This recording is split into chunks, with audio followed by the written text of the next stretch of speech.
What? Probably not.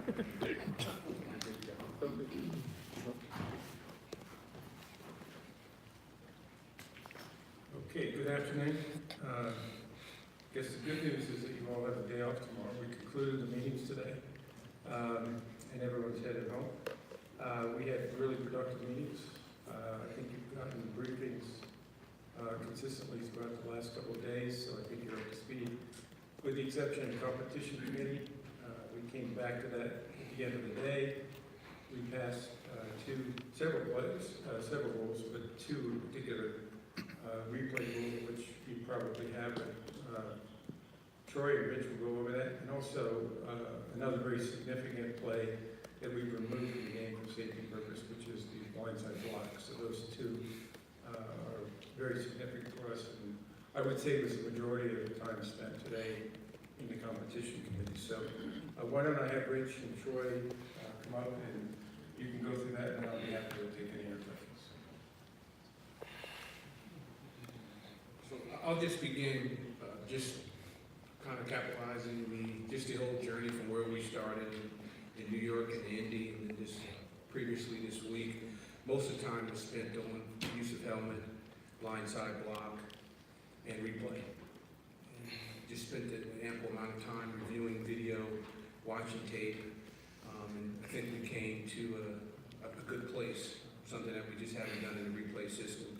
And then I'll just quickly move to feel like we've kind of put a pin in, which we believe was an outstanding 2018 season from a performance standpoint, a competitive standpoint, to some of the 2019 priorities.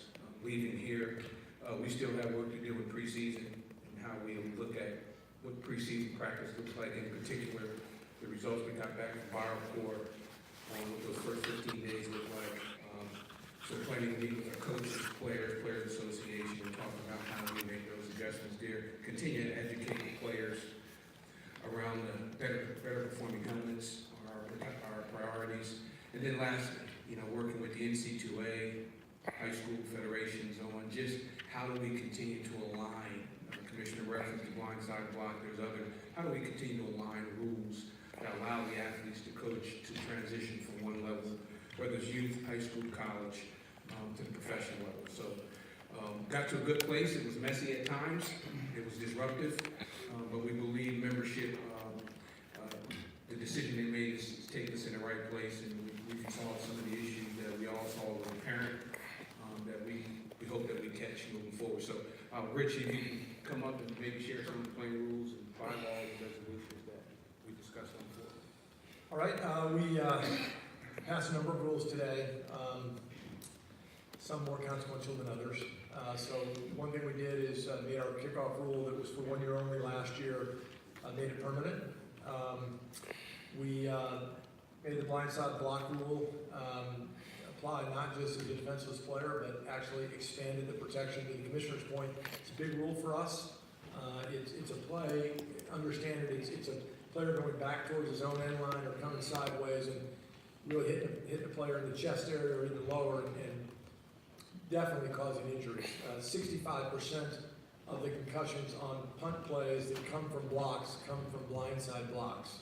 When we met with the NCAA, we reviewed the data we had with them. They were having that meeting that day, and we read the next day that they passed a rule banning blindside blocks. So we're doing good things together and trying to make sure that when it comes to safety that we try to stay together and try to pass rules together. On many of the other rules you're not going to be as concerned about. Let's talk about instant replay. Instant replay has been a topic that I think I've been discussing with all of you for a long, long time, and we probably will for a long time. It is, for us, a tool that has served us very well, and this year was probably about as good for us from an efficiency standpoint as we've ever had. Shortest amount of review time, the reviews from an accuracy standpoint were outstanding. So now we get to the play that occurs in the championship game, and here comes the discussion of how can we expand it. I think I give the coaches a lot of credit and the members of the committee a lot of credit. We went in with the idea that we were absolutely willing to expand it. Now the question is gonna be how far and for what? And the reason that we made the proposals for the DPI and OPI was that we had data that said these are the most impactful plays, and that's what replay was designed for. So we went down the path of trying to figure out a rule that would expand replay, that we could get 24 votes for. And anytime you deal in the replay world, 24 votes is not quite as easy as you think. And we came up with rule proposal number 6, rule proposal 6A, rule proposal 6B, and we passed rule proposal 6C. So we definitely, we were able to make sausage in one day, which is good for us. I think we ended up in a really good place.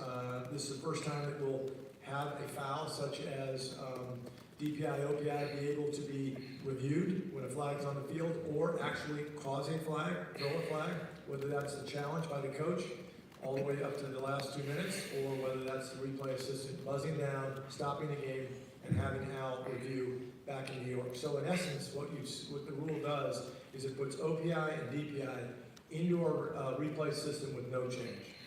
So the system is exactly the same, but OPI and DPI are now reviewable. And that includes when flag or no flag. We've never done that before.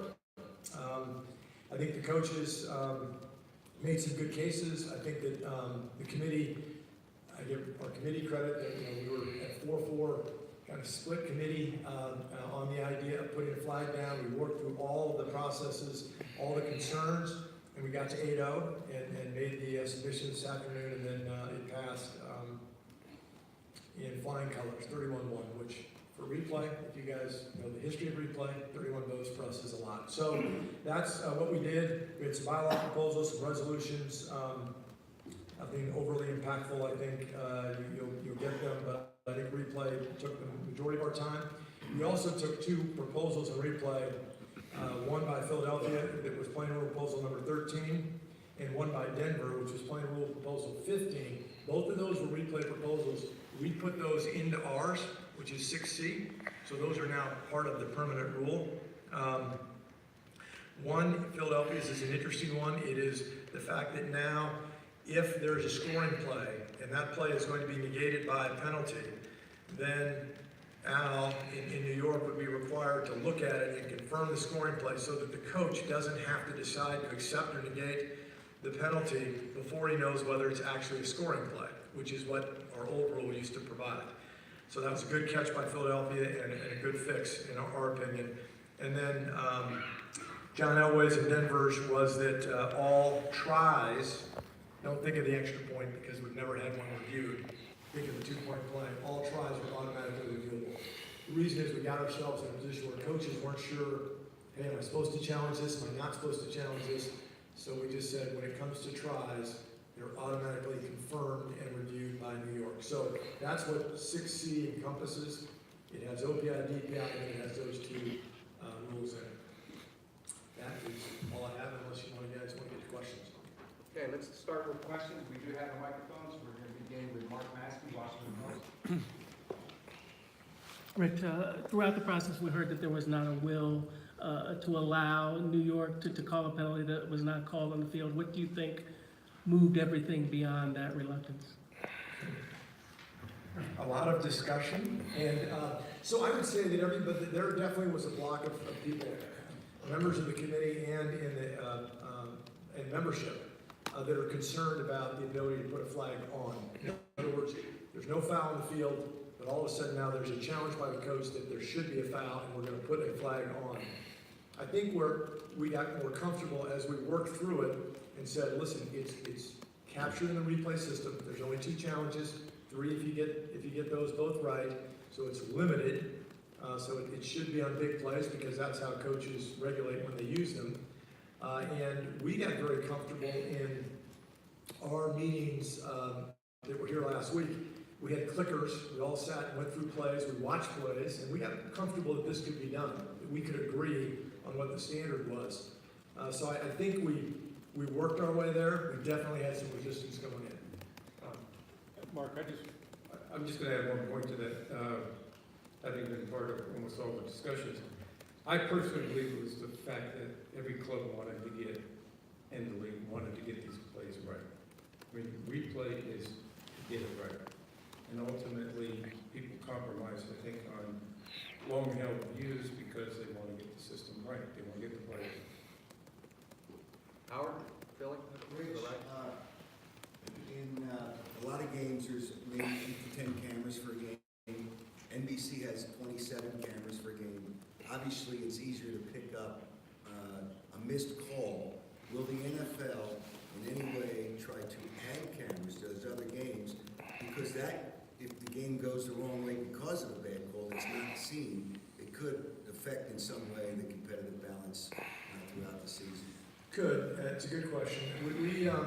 I think in speaking with Al and in dealing with the looks he gets on Sunday, so let's call it the Sunday 1 o'clock window when there's a majority of games, and there are games that have certainly a lot less cameras than they would on a Sunday night or Thursday night, even Monday night. I think number one, from a competitive balance standpoint, we're comfortable with the fact that both teams are playing with the same set of cameras that day, right? So they are what they are. Two, I think Al knows that once the game is stopped, whether it's a challenge or whether it is, in this case, in the last 2 minutes and the replay official has stopped the game, he gets a pretty good look, even when there's only 8 cameras. The challenging time is when there's a limited number of cameras and you have to make a decision to stop, right? You just don't have a lot of looks, meaning that replay assistant. That's challenging, but I think that given the fact that we train those guys pretty good, and we had a really good year at it this year, and we're not adding that much to their plate, we think we can do it. But we've always been comfortable in the end of the day that our replay system is going to be driven through television. We're going to use their cameras, we're going to bring them in and use their looks and make our decisions. And we knew way back when that that was going to mean some games we're going to have a lot more cameras than others. Adam Schefter? Rich, there were a lot of people who felt like this wasn't going to get past today, the DPI, OPI, the non-calls. And a lot of people felt like Sean, who was so closely associated with this rule, championed this cause. What did he say in that presentation that was so effective that helped swing the vote the way it was? So I think that, well, first of all, Sean was great on the committee. He's got an opinion, and he knows how to express it, and he's articulate with it, and he had a point of view. I mean, he had a legitimate point of view. I think the great thing is this just didn't happen today, right? We worked on this, and Troy pointed out, we got to New York, we did days in New York, we went to Indy, we did days in Indy, we came here last week, and then we came to this point. We knew all along what the trades would be, and really the discussion for us was going to be, can we get 24 votes to put a foul on? That was going to be the challenge. We were going to get reviewed, in our opinion, in replay, defensive pass interference, offensive pass interference with a penalty flag. The question was, could we get 24 votes to put it on? I think Sean did a good job with the coaches, in that the coaches came in with the idea, we'd like to do this. We're not sure how to do it, but we'd like to do it. And then we did a good job of trying to create a system that we said, hey, let's not change anything. Let's just add these 2 calls into the system and let you put a flag. And then I give that credit to our committee, because there were 4 committee members that were just not going to do that and agreed today that they would. And that helped us, definitely helped us. It's a lot easier seeing in front of a membership and say that a committee, whether it's a finance committee, executive committee, competition committee, is 8-0 in favor than 4-4. Kevin Seifert? Yeah, do you view this at all as sort of a gateway to, you start with the pass interference, most impactful penalty, but as a gateway towards gradually elevating replay to where everything can be reviewed, or most everything can be reviewed? I don't think we should be scared of what how replay could expand. I think that we are very mindful of unintended consequences is a phrase used a lot, but we are mindful of that. And so I think our feeling was, the old idea of let's walk, jog, run, and let's start with the biggest boulders, which is DPI, OPI, and we had the statistics in the analytics to show it. Do I think that you're going to see people suggest expansion in the future? I would be naive to say anything other than yes, they are. I just want to add one point to that too. I think you will see replay continue to evolve. Okay. But I would tell you that I think one of the foundations of it was the challenge system. The clubs really felt that that was important to continue. So I could see it expanding to other plays in the future, but within the challenge system. Okay, we had a question back there. Peter King, gonna bring the mic back. Yeah, for Troy Vincent. Troy, in the last 48 hours, what do you think changed mostly from you thinking that basically, and feeling from the membership, that there was only a handful of teams that would have approved putting a foul on the field, as you have said, to tonight when 31 teams voted for this? I would just say the fact that keeping in the current structure, and just frankly, Peter, last night, just hammering it out. You know, just taking as much time as we needed, the coaches needed, the committee needed. We met last night at 7, and as Rich alluded, it was 4-4 on not 6C, it was 6B at the time. And I just think, you know, talking about it, coming in this morning, giving ample time, and frankly, allowing all of membership, not just those that are on the committee, but other clubs weigh in on their feeling about replay. Taking a break, lunch break, and coming back in and saying, I